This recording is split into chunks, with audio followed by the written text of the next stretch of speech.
کہ اس کو نام خلافت کے دے دیا گیا تھا، وہ خلافت نہیں تھی،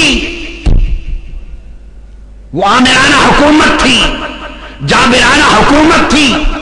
امام عسقلانی کہتے ہیں کہ وہ یزید کی حکومت کا نام لے کر اشارہ کرتے ہوئے، ابھی یزید تخت سلطنت پہ بیٹھا نہیں تھا، اس کی حکومت کے لیے بیعت لی جا رہی تھی، مختلف صوبوں کے گورنروں کی ڈیوٹی لگ گئی تھی کہ وہ یزید کے نام پر بیعت لینا شروع کر دے۔ جب یزید کی حکومت کے لیے راہ ہموار ہونے لگی، یزید کے نام پر بیعت ہونے لگی، تو سیدنا ابو ہریرہ بازاروں میں اور گلی کوچوں میں نکل کر آواز بلند کر کے کہتے، اللہم انی اعوذ بک من راس ستین، مولا یہ جو سن 60 آنے والا ہے میں اس سے پناہ مانگتا ہوں، 60 سن کا سورج طلوع ہونے سے پہلے مجھے دنیا سے اٹھا لینا۔ یہ اس علم میں سے تھا۔ اور پھر امام عسقلانی فرماتے ہیں کہ وَاسْتَجَابَ اللَّهُ دُعَاءَ أَبِي هُرَيْرَةَ فَمَاتَ قَبْلَهَا بِسَنَةٍ، یزید کے حکومت پر بیٹھنے سے 1 سال پہلے اللہ نے حضرت ابو ہریرہ کی دعا قبول کی اور اٹھا لیا۔ اس علم میں سے تھا کہ آقا علیہ الصلوۃ والسلام فرمایا کرتے تھے، اور یہ بات سیدنا ابو ہریرہ رضی اللہ تعالیٰ عنہ نے مروان بن حکم سے کہی اور مسجد نبوی میں بیٹھ کر کہی، خواص سے کہتے تھے۔ آقا علیہ السلام فرماتے، اور یہ بھی امام بخاری نے باب قائم کیا ہے بخاری شریف میں، ہلاک امتی علی یدی اغیلمۃ صفہاء، آقا علیہ السلام نے فرمایا کہ پاگل اور بے وقوف لونڈوں کے ہاتھوں میری امت ہلاک ہو جائے گی۔ گویا امام حسین کی شہادت کو حضور نے پوری امت کی ہلاکت قرار دیا، اور پاگل لونڈے کہا، اغیلمہ یہ امام بخاری کے لفظ ہیں، باب قائم کیا۔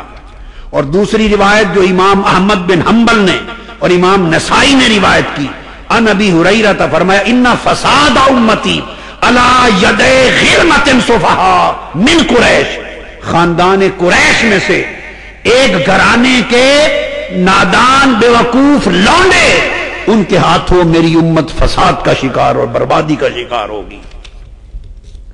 آقا علیہ السلام نے فرمایا، حضرت ابو ہریرہ روایت ہے، عمرو بن سعید روایت کرتے ہیں، اخبرانی جدی قال كنت جالسا مع ابي هريره في مسجد النبی، میں مسجد نبوی میں بیٹھا تھا حضرت ابو ہریرہ کے پاس، اور انہوں نے فرمایا بالمدینہ ومعنا مروان مدینہ کا گورنر تھا اس وقت، وہ ہمارے ساتھ بیٹھا تھا، اس کی ڈیوٹی لگی تھی کہ وہ یزید کے لیے بیعت لے۔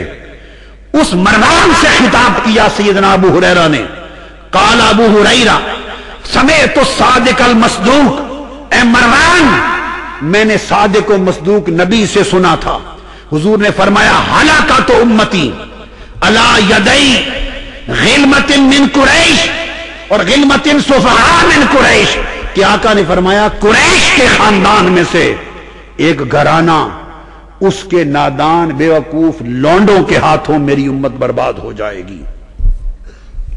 اس وقت تو مروان نے سن کر یہ کہا کہ ان لونڈوں پر خدا کی لعنت ہو، اسے خبر نہیں تھا کہ وہ میرے ہی خاندان اور ہمارے ہی قریش کے قبیلے اور سلطنت کی بات ہو رہی ہے۔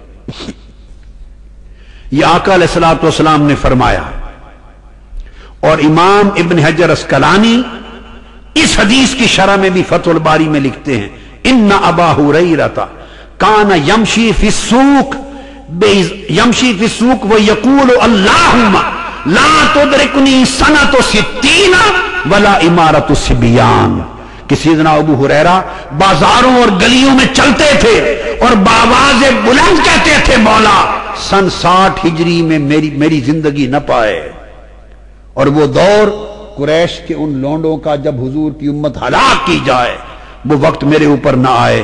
اور یہ کہہ کر امام عسقلانی پھر واضح کرتے ہیں، ان اول الغیلمہ کان فی سنۃ 60 وہو کذالک فإن یزید ابن معاویہ تخلف فیہا، کہ وہ قریش کے بے وقوف لونڈے جنہوں نے تاجدار کائنات کے دین کو تباہ کیا، امام اسقلانی کہتے ہیں ان میں سے پہلا لونڈا یزید تھا. یہ امام اسقلانی کا بیان ہے. اور یہ اس طرح کہ یہ پھر حکومت جب آئی، آقا سیدنا امام حسن مجتبی بیان کرتے ہیں. اور یہ ترمذی شریف ہے اس وقت میرے ہاتھ میں. کیا؟ ترمذی شریف ہے.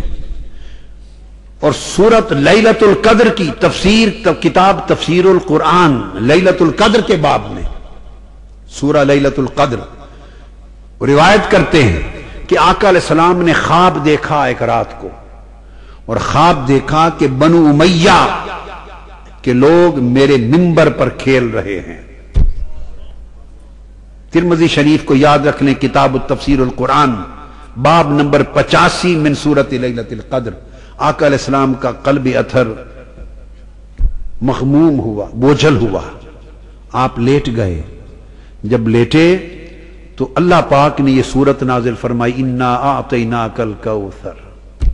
وہ دیکھا نا جب بنو امیہ کے ایسے جن لونڈوں کا اشارہ کیا تھا میرے منبر پہ ناچ رہے ہیں، کھیل رہے ہیں، تو سورہ کوثر نازل کی.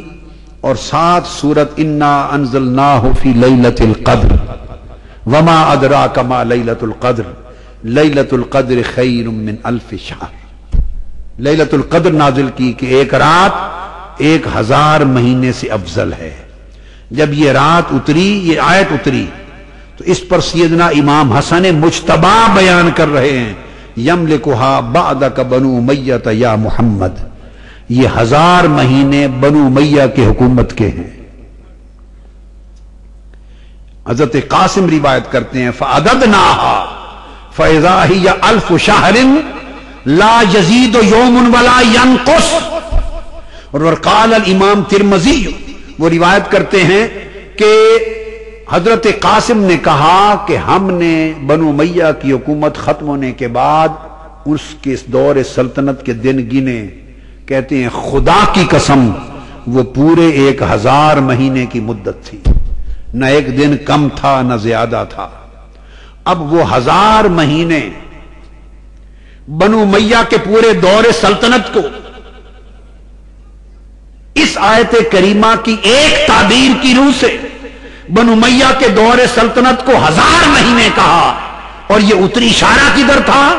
چونکہ یہ سن دیکھ کر خواب کہ میرے منبر پر بنو امیہ کے اوباش ناچ کود رہے ہیں، ان کے دور سلطنت کی طرف اشارہ کیا کہ میرے محبوب اگر یہ اوباش، ان میں خیر بھی تھے خلفائے راشدین کے مثل عمر بن عبدالعزیز رضی اللہ تعالیٰ عنہ جیسے بھی تھے، مگر عموم کی بات کی، عموم کی. اگر بنو امیہ کا دور سلطنت 1000 مہینوں کی طرح ہوگا تو لیلۃ القدر خیر من الف شہر، تو ادھر ایک رات لیلۃ القدر کی مانند بھی ہے. اشارہ تمثیل کی طرف تھا کہ اگر وہ بنو امیہ کی سلطنت 1000 مہینوں کی مثل ہے، تمثیل ہے، تو میرے محبوب ان کے مقابلے میں ہم نے ایک رات بھی بنائی ہے جو لیلۃ القدر کی مثل ہے. وہ 1000 مہینے کس کی مثل ہیں؟ وہ 1000 مہینے تمثیلاً بنو امیہ کے دور حکومت کے تھے، اور ان کے مقابلے میں تمثیلاً لیلۃ القدر وہ ایک رات جو بنو امیہ کے 1000 مہینوں پر افضل ہے. وہ کیا تھی؟ وہ حسین اور سیدہ زینب کی شب عاشورہ تھی. وہ حسین اور سیدہ زینب بنت مصطفیٰ کی وہ ایک رات جو شب عاشورہ صبح کو طلوع ہونے سے قبل میدان کربلا میں تاریک رات کے خیموں میں جو اہل بیت نے ایک رات گزاری، وہ مثل لیلۃ القدر تھی جو بنو امیہ کے 1000 مہینوں سے افضل تھی. وہ دیکھنے میں میدان کربلا کی خاک پر بیٹھے تھے، مگر خدا کی قسم وہ رات ان کی عرش معلیٰ پہ تھی. لاکھوں لیلۃ القدر ان کی ایک رات پہ فخر کریں، کروڑوں لیلۃ القدر شب ہائے قدر اس شب عاشورہ اہل بیت کی اس ایک رات پہ ناز کریں جو رات صبر کی تلقین اور عبادت میں گزری تھی. صبر کی تلقین اور